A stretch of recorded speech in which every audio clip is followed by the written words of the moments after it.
Ok, chăm chút tới.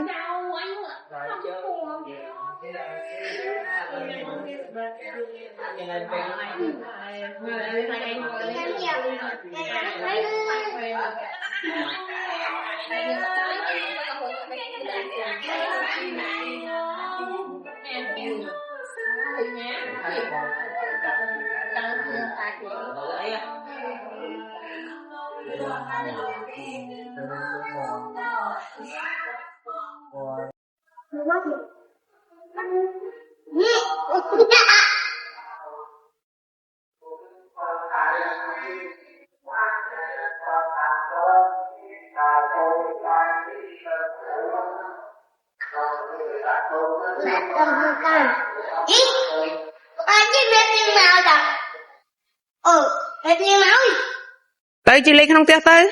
Đây. Ở tê á. Thế kia em đã xếp hạng. Cái này thôi.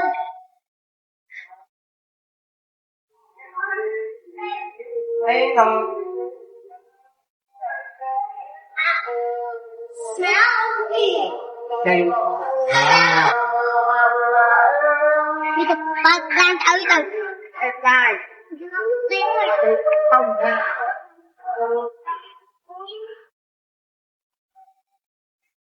Khi ý không chơi trâu bên trên mèo trâu tan nhôm á. Chà. Mà cương về thịt chân tới kiếm chết à. Chà. Vậy đi nơi ơi. Con tô mà quy vàng đi.